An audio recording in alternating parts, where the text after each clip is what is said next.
Olá, seja bem-vindo à capacitação para a realização do teste do coraçãozinho.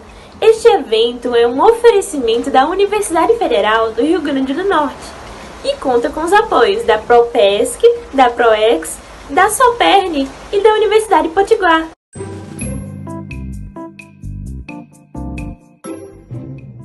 Nossa capacitação será dividida em 4 etapas. Na primeira etapa, revisaremos a anatomia do coração. Na segunda etapa, abordaremos cardiopatias congênitas e sua correlação com o teste do coraçãozinho. Na terceira etapa, falaremos sobre a oximetria de pulso neonatal e faremos uma simulação prática. Na quarta etapa, teremos algumas atividades de fixação. E no final, teremos nosso encerramento.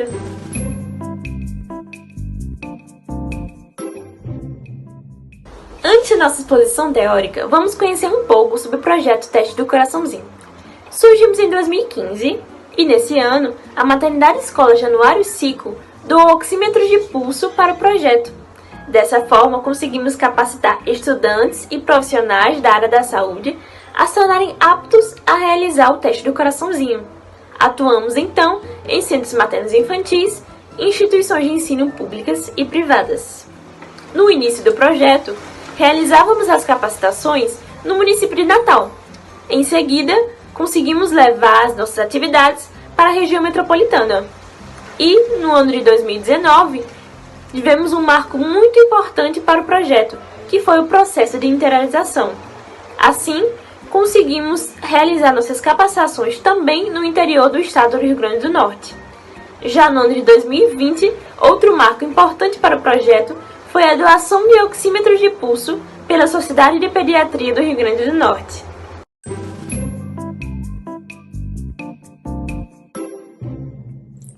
Pessoal, sejam bem-vindos à nossa capacitação.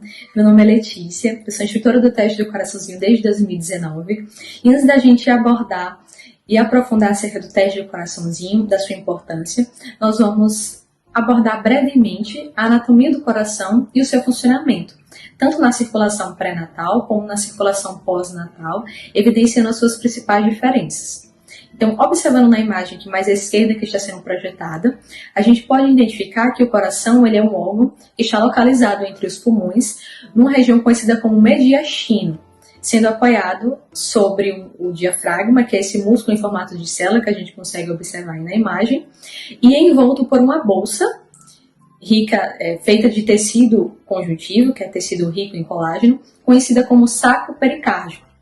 Esse saco pericárdico, ele sustenta o coração nesse local, conferindo proteção mecânica a ele, além de impedir que o coração faça contrações muito vigorosas, que possa ser prejudicial ao órgão, tá bom? Além disso, nós temos o ápice do coração, que é essa extremidade pontuda, e a região oposta ao ápice, mais alargada, é conhecida como base, onde emergem vasos sanguíneos importantes, que é o tronco pulmonar, essa estrutura azulada que vocês conseguem observar, e a artéria aorta, localizada logo atrás do tronco pulmonar em vermelho, tá bom? Além disso, é onde chegam as veias cavas, inferior e superior, e as veias pulmonares, tá bom? Já destacando agora a anatomia interna do coração, a gente percebe que ele é um órgão tetracavitário. O que significa isso? Que ele é um órgão que tem 4 gavetinhas, sendo 2 os átrios e as outras 2 os ventrículos. Os átrios, eles são essas câmaras superiores que recebem o sangue, vindo da circulação sistêmica, no caso do átrio direito, e vindo do pulmão, no caso do átrio esquerdo, na fisiologia pós-natal, tá bom? E se comunicam com os ventrículos, que é quem vai bombear esse sangue para o pulmão ou para a circulação sistêmica, novamente, e se comunicam através de umas portinhas, que a gente chama de válvulas atrioventriculares. A válvula direita é conhecida como válvula tricúspide e a válvula esquerda é conhecida como válvula mitral.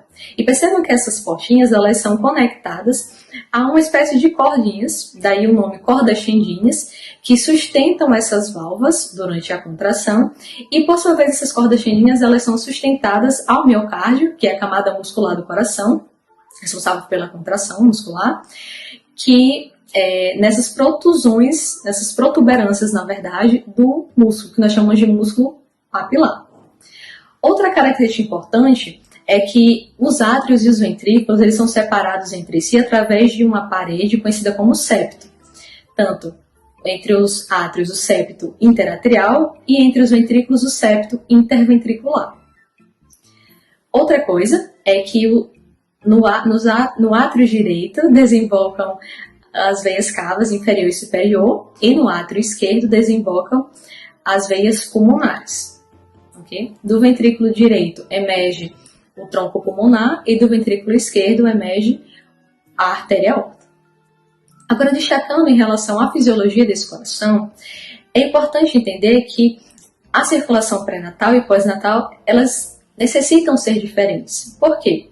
O bebê, durante a vida intraútero, ele está envolto por líquido amniótico, além de que os seus pulmões eles ainda não estão amadurecidos, então o bebê ele não consegue utilizar o ar ambiente para oxigenar os seus tecidos. Então isso faz com que a hematose, essa troca gasosa, aconteça na placenta, o que induz, durante o fluxo sanguíneo, que haja alguns desvios na circulação e, em alguns pontos, ocorra a mistura de sangue venoso com sangue arterial. Por sua vez, já na circulação pós-natal, com os pulmões funcionais, a hematose acontecendo nos alvéolos, essa circulação se torna fechada e sem que haja a mistura de sangue venoso com sangue arterial. E, gente, essa transição, ela é muito rápida, ela acontece após as primeiras horas de vida do recém-nascido, e é necessária que essas alterações aconteçam para se adaptar à nova realidade do bebê. Então, destacando agora, para ficar de forma mais didática, seguindo o caminho do sangue, vamos iniciar pela circulação pós-natal.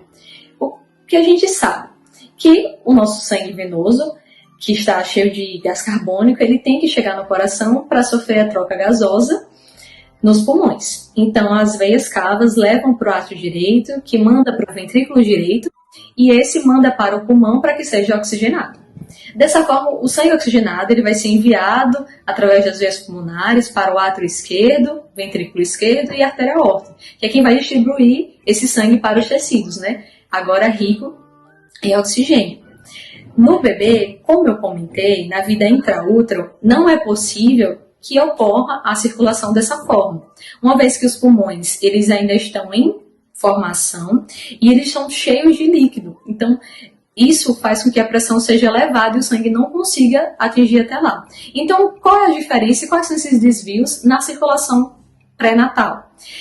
A hematose, ela acontece na placenta, então o sangue arterial, ele é conduzido através de quem? Das veias umbilicais. E esse sangue vai ascender até o coração, através dessas veias, só que o primeiro obstáculo acontece quando ele encontra com o fígado, que é um órgão que tem as funções metabólicas já aumentadas, e durante a gestação ele também desempenha funções hematopoéticas. Então isso ia causar um grande gasto de sangue, sendo que ainda tinha outros órgãos nobres para irrigar, que no caso é o coração e o cérebro. Então surge o primeiro desvio, que é o ducto venoso, que é um atalho entre a veia umbilical e a veia cava inferior para que esse sangue arterial oxigenado ele consiga chegar ao coração e assim ser distribuído para todo o corpo através da artéria aorta. Então, conseguindo chegar à veia cava, chega no átrio direito, esse sangue ele tem dois caminhos para acontecer. Ou ele pode seguir para o ventrículo direito e assim tronco pulmonar. Só que qual vai ser o obstáculo? Os pulmões eles não estão recebendo o sangue para acontecer a hematose. Então, vai acontecer um desvio entre o tronco pulmonar e a artéria aorta, que é conhecida como ducto arterial ou canal arterial. E é exatamente nesse ponto onde acontece a mistura de sangue venoso com sangue arterial. Além disso, outro desvio acontece entre os próprios átrios, através de uma comunicação que acontece no septo interatrial, conhecida como forame oval, em que parte do sangue que chega no átrio direito, ele já é desviado diretamente para o átrio esquerdo, que segue para o ventrículo esquerdo e assim a artéria aorta, conseguindo irrigar todo o corpo.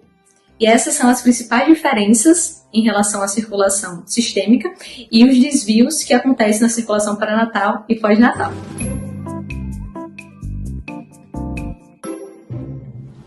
Olá, participantes! Meu nome é Maria Solange e eu sou instrutora do teste do coraçãozinho. Nesse bloco, nós vamos falar acerca das cardiopatias congênitas. Cardiopatias congênitas são malformações do coração e dos grandes vasos que ocorrem principalmente antes da 8ª semana de gestação e são muito importantes porque 1 em cada 100 nascidos vivos vão apresentar essa condição. As cardiopatias congênitas podem ser divididas em leves, moderadas, graves e críticas. As leves são caracterizadas por serem completamente assintomáticas e gerando resolução espontânea. Já as moderadas, elas também podem ser assintomáticas, mas caso possa acontecer algum sinal ou sintoma, o óbito não vem tão precoce, mas sendo assim necessário diagnóstico e tratamento quanto antes. Nas cardiopatias graves, os sinais e sintomas acontecem em meses ou nos primeiros anos de vida, necessitando também de diagnóstico e tratamento precoce. Já as cardiopatias congênitas críticas, que são o alvo do teste do coraçãozinho, elas têm algumas distinções. Segundo a literatura de Ewer, elas são caracterizadas por aquelas cardiopatias que necessitam de tratamento cirúrgico ou de cateterismo em até 28 dias de vida, mas segundo o Ministério da Saúde e sua nota técnica, eles afirmam que são aquelas cardiopatias congênitas que necessitam de tratamento cirúrgico ou de cateterismo em até 1 ano de vida. Nenhuma delas exclui a necessidade da urgência e do rastreamento para as cardiopatias e assim podermos fazer um diagnóstico e um tratamento precoce. Nesse slide, a gente vai falar acerca da etiologia das cardiopatias congênitas. Elas são uma condição multifatorial, ou seja, vários fatores influenciam para o seu acontecimento, sendo eles genéticos ou ambientais. Mas é bom levar em consideração que apenas 10% dos pacientes apresentam fatores de risco, como diabetes gestacional, uso de substâncias teratogênicas na gravidez, pré-eclâmpsia e até infecções em útero. Os outros 90% não apresentam fatores de risco associados na gravidez da mãe, por isso o rastreamento é tão importante no neonato. Nesse slide, nós vamos falar acerca das cardiopatias congênitas críticas. Essas cardiopatias elas apresentam alguns sinais e sintomas característicos, mas não patognomônicos. Entre eles, nós temos a cianose central e periférica, a taquicardia, que é quando a frequência cardíaca do neonato está acima de 160 batimentos por minuto, a taquipneia, que quando a frequência respiratória está acima de 60 incursões respiratórias por minuto até 2 meses, ou acima de 50 incursões respiratórias por minuto de 2 a 11 meses. Apresentam também angústia respiratória e também uma falta de fôlego nas mamadas. Alguns exemplos de cardiopatias congênitas críticas são a atresia pulmonar, a coarctação da aorta, a hipoplasia do coração esquerdo, a tetralogia de Fallot e a transposição das grandes artérias. A hipoplasia do coração esquerdo se caracteriza pela diminuição do ventrículo esquerdo, levando assim a sua disfunção. Essa disfunção não é compatível com a vida, visto que o coração não seria capaz de suprir as demandas de oxigênio do corpo. Podem acontecer algumas causas para essa hipoplasia, como podemos ver nessa imagem retratada. No lado A, nós temos uma atresia mitral e uma atresia da aorta. No centro, nós temos uma estenose mitral e uma atresia de aorta. E no lado C, nós temos uma estenose mitral e uma estenose aórtica. Assim, nós podemos configurar que essa cardiopatia é incompatível com a vida, necessitando de diagnóstico e tratamento precoce. Na transposição de grandes artérias, o que acontece é que as emergências ventriculares da aorta e da tronco pulmonar estão invertidas. Ou seja, a aorta está emergindo do ventrículo direito e a tronco pulmonar está emergindo do ventrículo esquerdo, sendo assim incompatível com a vida, visto que o sangue venoso não irá passar pelos pulmões e não será oxigenado. Nesse slide, nós temos a atresia pulmonar com comunicação interventricular, que é caracterizada pela má formação da válvula pulmonar, fazendo assim com que o ventrículo direito não se desenvolva corretamente, sendo incompatível com a vida. A coarctação da aorta nada mais é do que o estreitamento da luz da artéria aorta, levando a uma consequente hipertrofia do ventrículo esquerdo e má perfusão dos órgãos abdominais e extremidades inferiores, bem como todo o nosso corpo, sendo assim incompatível com a vida, necessitando de rastreamento e consequente diagnóstico e tratamento precoce. A tetralogia de Fallot é caracterizada por 4 condições. Nela vamos ter a estenose pulmonar, a comunicação interventricular, o cavalgamento da aorta e a hipertrofia do ventrículo direito. Alguns sinais são mais comuns nela do que nas outras, como o baqueteamento digital e a ausculta de B2 única. Essa cardiopatia é totalmente incompatível com a vida e por isso necessita de diagnóstico e tratamento precoce. Oi, meu nome é Ilana, eu sou instrutora do teste do coraçãozinho e agora nós vamos falar sobre a realização do teste. Primeira coisa que a gente precisa entender é sobre o período de realização. O teste ele deve ser realizado entre o período de 24 e 48 horas após o nascimento, antes da alta hospitalar, se ela porventura acontecer antes das 48 horas. Por que isso é preciso? Porque as alterações anatômicas que acontecem nas primeiras horas de vida já vão ter acontecido nesse período, então é um período ideal para a gente ter a fidedignidade dos resultados, ok? Além disso, é importante a gente atentar para semanas gestacionais. Então, a idade gestacional adequada é a partir da 34ª semana, certo? Por que que isso é importante, gente? Porque antes disso, o bebê geralmente é muito prematuro e essa prematuridade vai inviabilizar a realização do teste, pois muitas vezes, após o nascimento, a criança vai precisar de uma oxigenoterapia ou de cuidados mais intensivos que vão, sim, não deixar que a realização do teste aconteça, ok? Então, atente-se a isso. De 24 a 48 horas e a partir da 34ª semana. Outras informações importantes é quanto ao ambiente da realização do teste. Então, lembrem-se que o ambiente ele deve ser calmo, tranquilo, a mãe de preferência esteja presente no momento, que acompanhe o teste para ver que não dói, né, que o bebê não sofre com isso. Se o bebê estiver dormindo, pode também, não tem problema nenhum, desde que ele esteja tranquilo, confortável e quietinho. Porque algumas coisas alteram a leitura do oxímetro, muita movimentação, né? Então, se o bebê estiver muito agitado, muito movimentado, ele pode não conseguir fazer a leitura, como também a iluminação, certo? Então, o local da realização do teste deve ter baixa luminosidade, para, assim, potencializar a leitura do oxímetro e aí a gente não ter nenhuma alteração nesse exame, certo? Ser tudo ok, tudo direitinho. E, além disso, as extremidades muito frias podem também alterar a leitura. Então, a gente orienta a mãezinha a aquecer, né, os membros aí do bebê. Então, as mãozinhas, os pezinhos, já ir para a realização do teste com as mãozinhas e os pezinhos aquecidos. Colocar aí a luvinha, colocar a meinha, vale de tudo, certo? Desde que chegue aquecido. Então, depois que a gente orienta dessa forma, a gente traz a mãe para o local da realização. Ela pode sim, com certeza, acompanhar. E a realização vai ser feita. Primeira coisa que a gente precisa entender. Vou pegar aqui meu cabinho para vocês verem. Olha só. Esses sensores vão ser posicionados no membro do bebê, certo? Então, qual é o membro que deve ser feita a realização? A realização do teste, ele deve ser feito no membro superior direito. Por que deve ser feito no membro superior direito? Porque, não sei se vocês lembram lá da parte de anatomia, que existia lá uma coisinha chamada de canal arterial.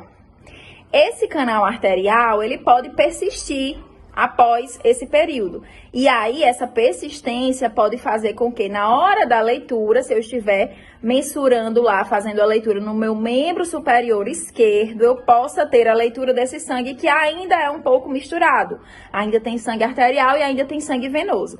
Então, para que isso não aconteça, a gente utiliza o membro superior direito, que aí não vai ter perigo de pegar esse sangue aí misturado, certo? É uma região pré-ducto, né? Antes dessa comunicaçãozinha. E aí a gente faz a leitura mais tranquilamente, certo? Então, quando a gente for lá posicionar o sensor nos membros superiores, é sempre no direito, tá? Já no membro inferior, a gente pode optar pelo membro inferior que a gente quiser. O que tiver mais aquecido, o que tiver mais disponível, mais acessível, certo? Então, lembra disso. Membro superior direito e nos membros inferiores, qualquer um dos dois. Outra coisa importante, o sensorzinho vai emitir uma luz. Essa luz que vai ser emitida, ela vai ter que ser posicionada na palma da mão, certo? Então, onde tiver a luzinha é o que vai ficar na palma da mão. E o outro que vai ficar por cima. Vou fazer aqui uma simulação com o meu dedo, porque a minha palma da mão é gigante, né, para esse sensor. Pezinho do mesmo jeito, tá? O que emitir a luz é o que vai ficar lá na região plantar do pé e o outro por cima, paralelamente, até aguardar quanto tempo? A gente diz aí que o ideal seria que a gente aguardasse de 1 a 2 minutos, mas muito importante que a gente observe a onda, certo? Quando vocês forem ver lá o vídeo que mostra o oxímetro, vocês vão observar que a onda ela tem que estar regular.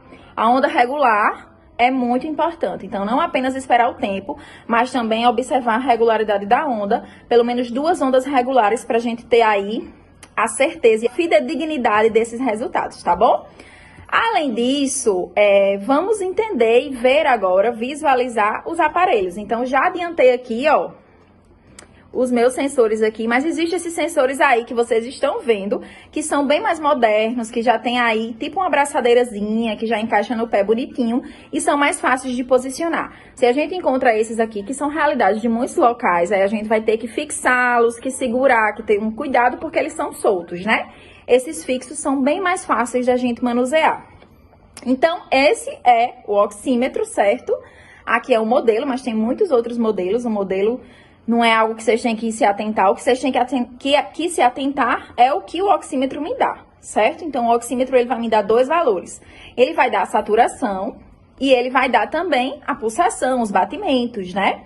Então, sempre o que eu tenho que me atentar para o teste é a saturação, certo? É a saturação que me importa no momento. Então, eu vou olhar a saturação de oxigênio. Mas também é importante que vocês saibam que existe lá os batimentos, que vão registrar também os batimentos. E aí, vocês vão ver que além dos batimentos e além da saturação, vem também essas ondinhas que vocês estão vendo aí nesse monitor que está no slide. Essas ondinhas são as que eu falei que a gente precisa deixar que elas fiquem regular, certo? Então, a gente espera a regularidade dessas ondas. Eu já sei aí o ambiente, eu já sei aí como posicionar o meu sensor, eu já sei que eu posso convidar a mãe para vir, para realizar esse teste. Eu já sei que o bebê tem que estar com a mãozinha aquecida, com os pezinhos aquecidos, baixa luminosidade e tranquilidade. O valor, então, qual é o valor que me importa, certo? Então, a gente vai fazer o registro dos dois valores, do membro superior direito e dos membros inferiores, no caso, um dos membros que você escolher, certo? Que estiver mais acessível no momento. E aí, a gente vai respeitar todos aqueles parâmetros que a gente comentou, aquelas recomendações, e vamos fazer a leitura. Então, vamos lá. Fiz a leitura do membro superior direito e fiz a leitura lá de algum dos membros inferiores. Quais são os valores que me importam, né? O valor ideal de 95 acima, certo? Então, primeira coisa que a gente vai observar, pegou os dois valores, os dois estão de 95 acima, então, de 95 acima, ótimo. Pode estar 95, 96, pode estar 97, pode estar 100, pode estar 99. Primeira coisa é olhar se os dois valores estão acima de 95. Estão.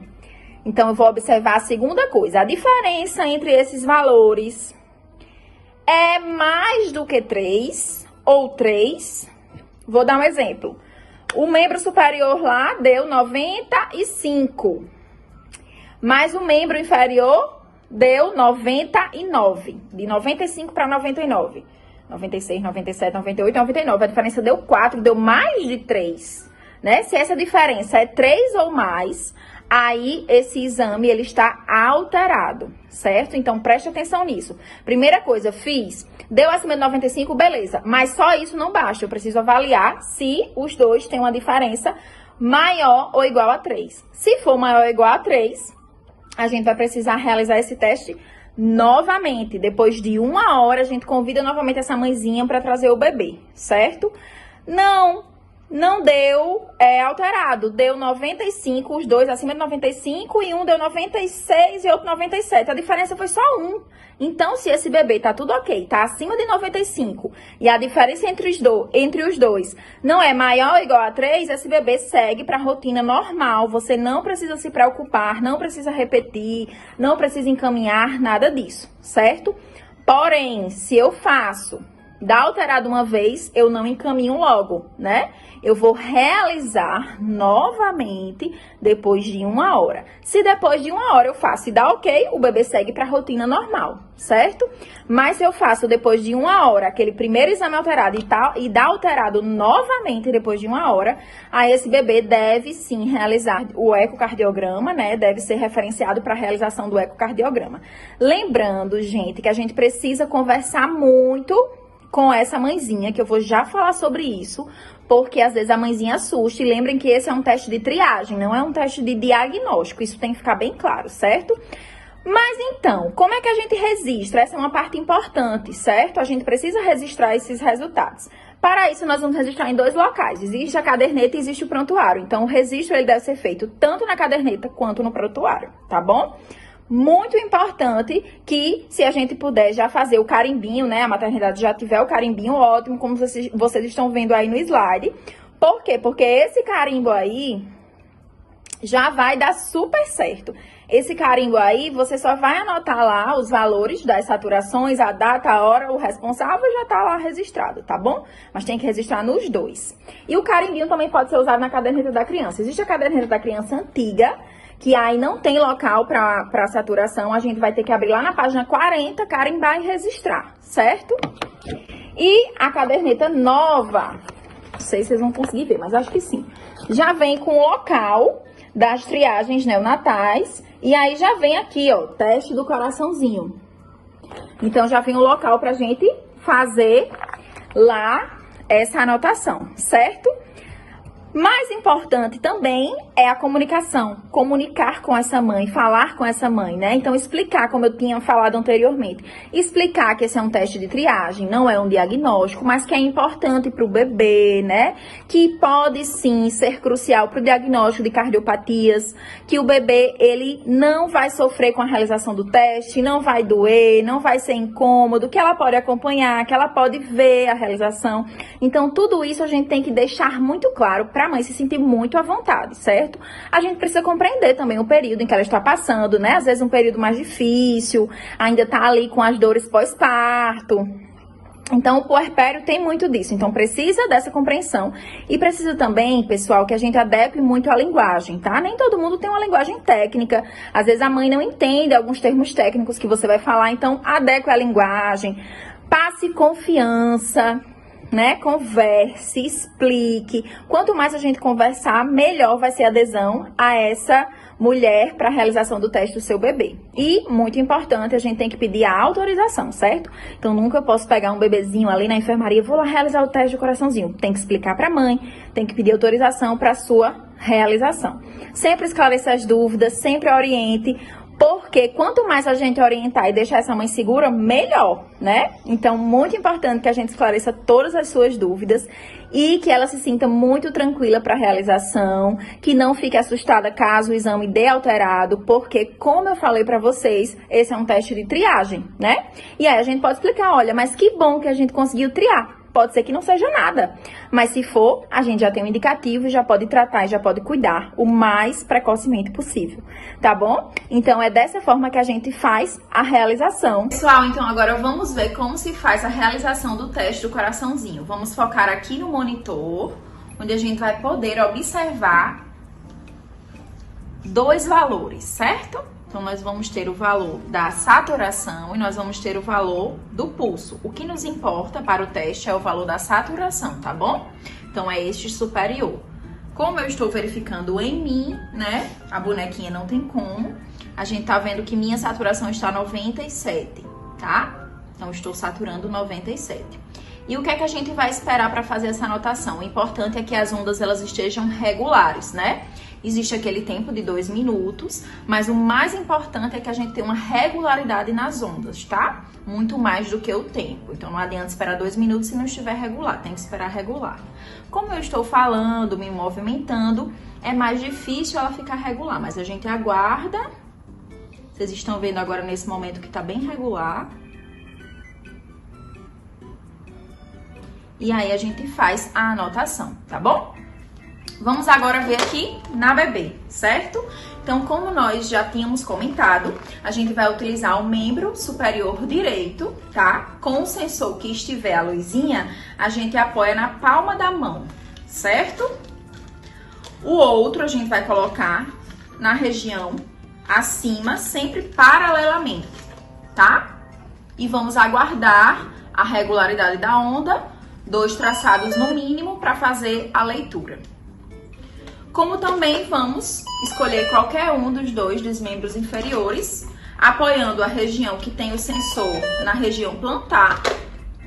E aí, acima, a gente apoia o outro. Sempre também de forma paralela, tá? Importante que a gente coloque o leitor, né, antes de ligar o oxímetro, para evitar que o barulho incomode a criança e possa atrapalhar o teste.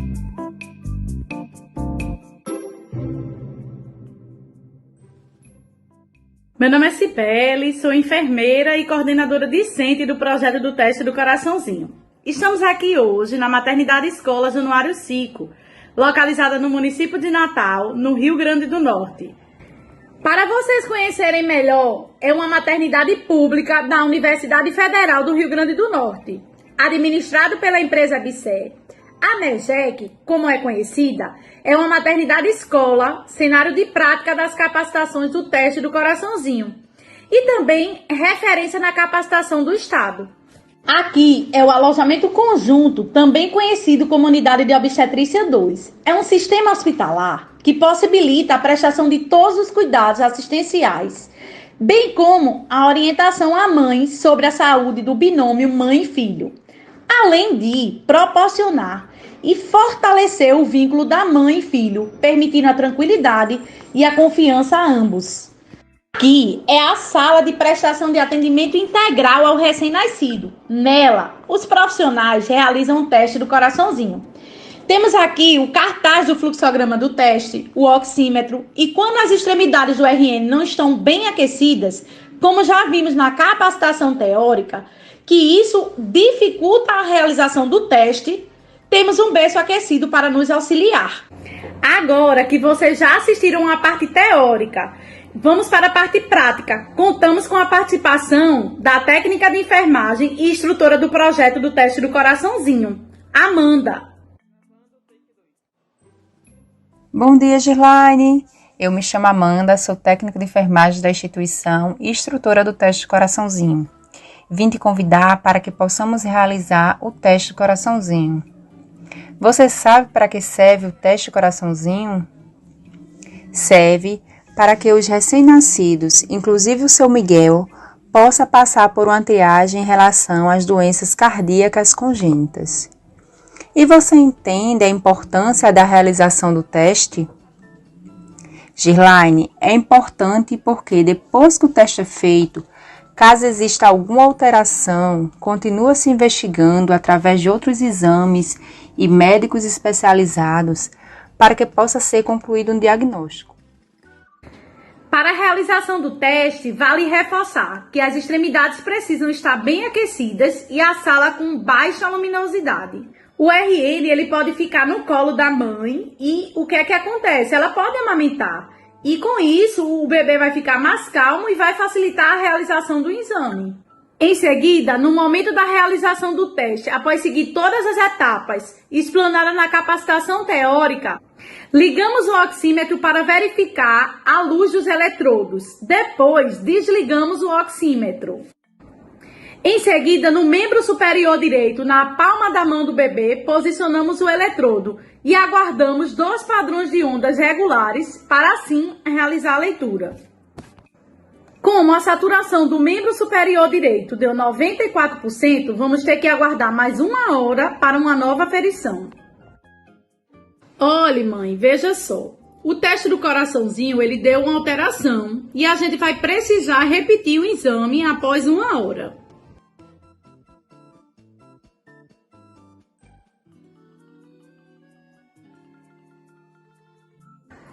Iremos realizar o teste novamente. No membro superior direito, como podemos observar, 2 padrões de ondas regulares, 96%. E, após isso, em um dos membros inferiores, como podemos observar, 2 padrões de ondas regulares, 97%. Pronto, mãe, tudo certinho no teste do coraçãozinho. Repetimos o teste, tudo dentro do esperado. E para finalizar, é importante lembrar do registro. Aqui em mãos eu tenho a caderneta no modelo antigo.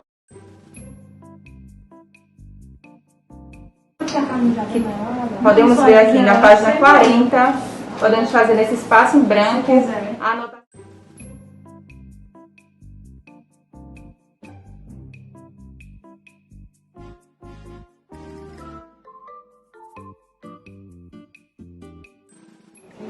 E teve uma atualização da caderneta da criança. Esse é o modelo atual, que já vem espaço reservado para a realização do teste.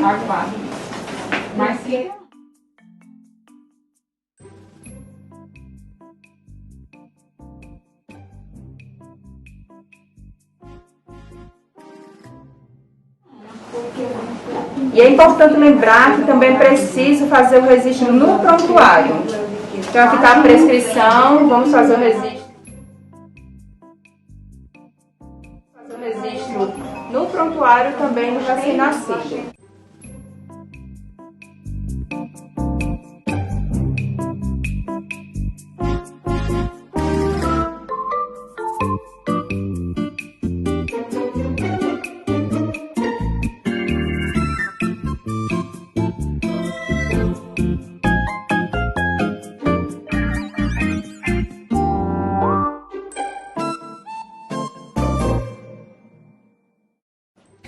Agora finalizamos o teste.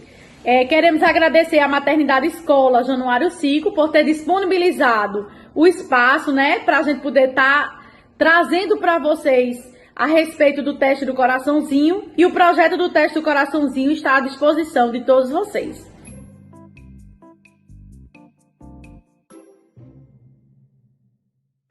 Oi pessoal, meu nome é Bruna e agora a gente vai dar seguimento à apresentação, realizando algumas questões para sedimentar o conteúdo que foi passado até agora, tá certo? Então a gente vem aqui para o caso clínico 1, que fala de um recém-nascido, nascido no dia 3 de fevereiro de 2020, de parto cesáreo, 37 semanas, pesando 3,5 kg. No dia 5 de fevereiro, após 45 horas de nascimento, realizou o teste do coraçãozinho.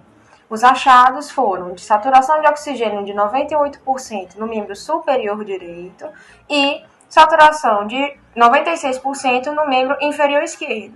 Então, qual a conduta que a gente deve tomar?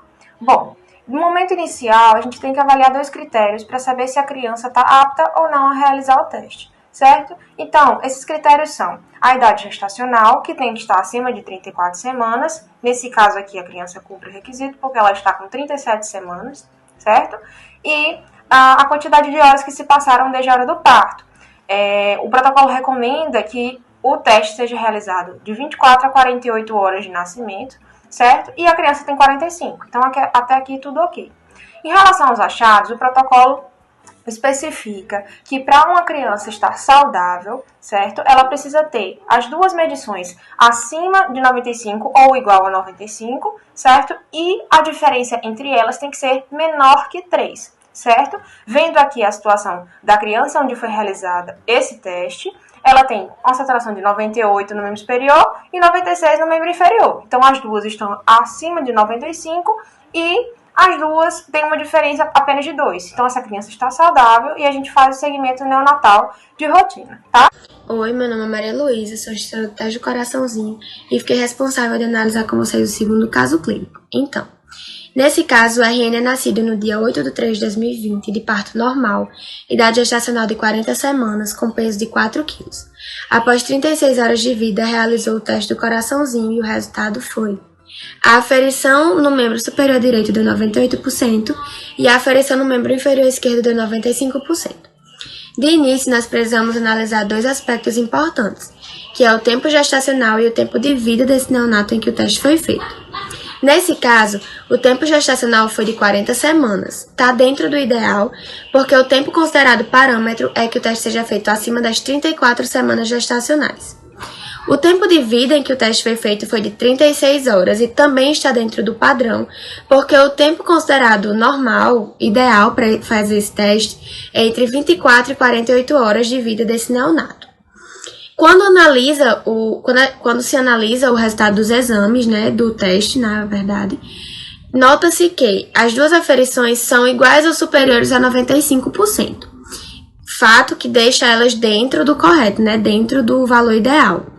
Porém, a diferença entre essas 2 aferições deu igual a 3%. Sempre que essa diferença é igual ou superior a 3%, é necessário que o teste seja refeito. Então, espera-se 1 hora, refaz o teste e, dependendo do resultado desse teste, toma-se a conduta necessária. Nesse caso, o resultado do segundo teste foi de: a aferição no membro superior direito deu 96% e a aferição no membro inferior esquerdo deu 94%. Então, apesar da diferença entre as aferições ter caído para 2%, o resultado das aferições, um deles, a aferição feita no membro inferior esquerdo, deu abaixo de 95%. como ela deu abaixo do padrão, né? Então o segundo teste também teve o resultado alterado. Então, qual a conduta a tomar nesse caso em que os dois testes tiveram resultados negativos? É necessário solicitar um parecer da equipe cardiológica para esse neonato, encaminhar ele para os cuidados dessa equipe. Essa equipe vai realizar novos exames mais específicos e tomar as condutas necessárias. O padrão ouro, no caso das cardiopatias congênitas, é que seja realizado o ecocardiograma para um diagnóstico mais fidedigno, mas existem outros meios que podem ser realizados e outros exames a serem realizados também. Outras questões aqui para a gente pensar. Por que a oximetria de pulso deve ser sempre realizada no membro superior direito?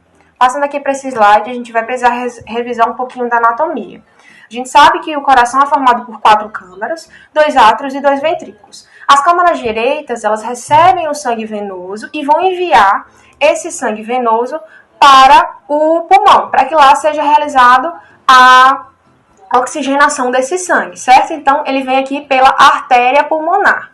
Já as câmaras esquerdas recebem esse sangue oxigenado e o ventrículo esquerdo vai mandar pela aorta, certo? Que é esse vaso aqui, que eu tô passando a setinha.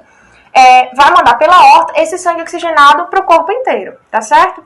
E existe uma estrutura fetal que já foi falada na capacitação, que é o canal arterial, que é essa estrutura aqui, certo? Que comunica esses dois vasos para facilitar a oxigenação da criança quando ele está ainda dentro da barriga da mãe.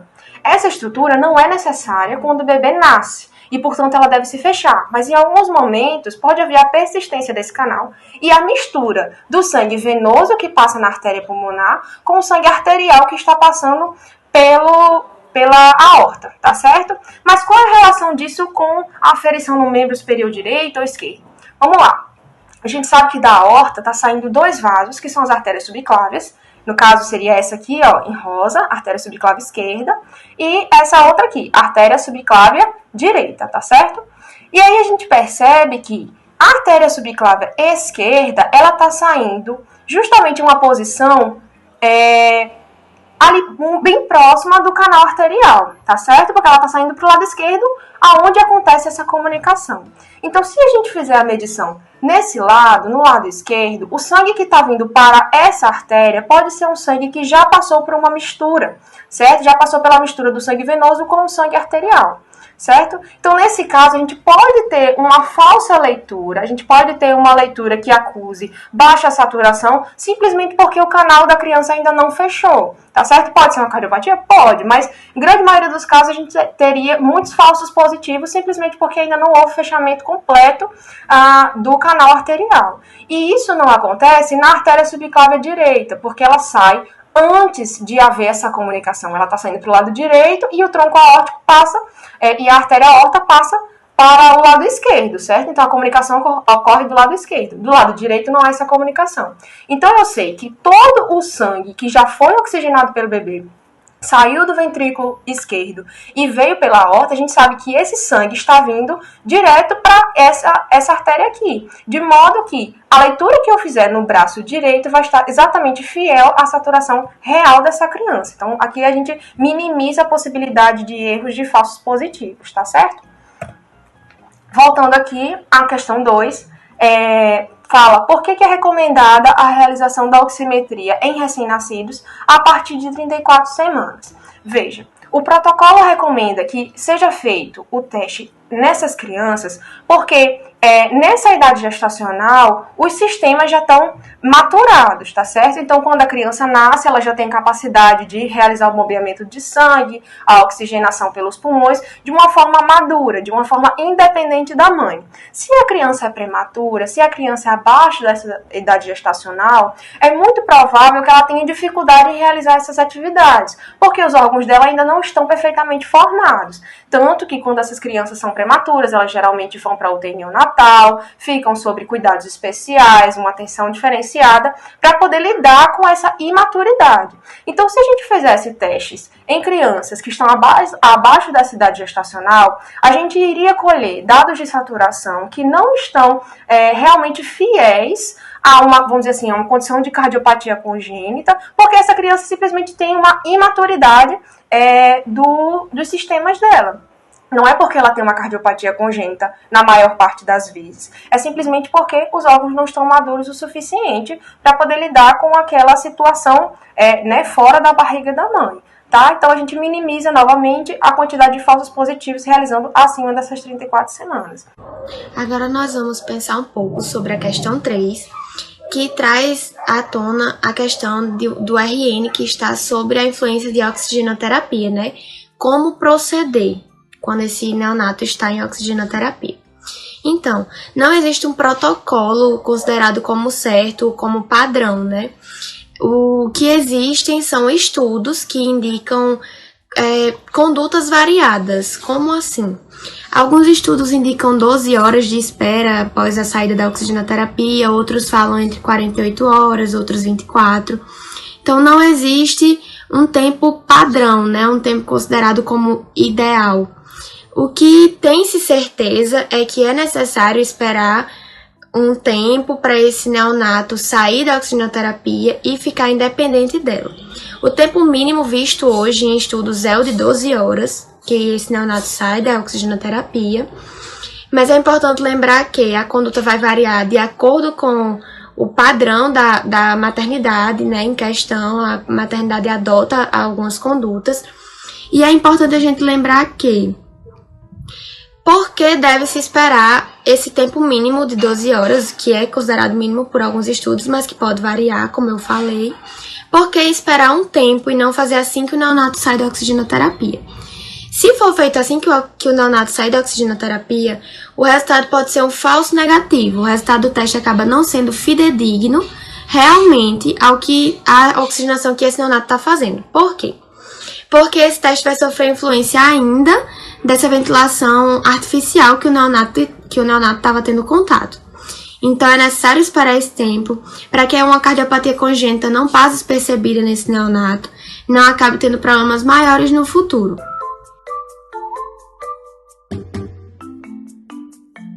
Encerramos aqui nossa capacitação.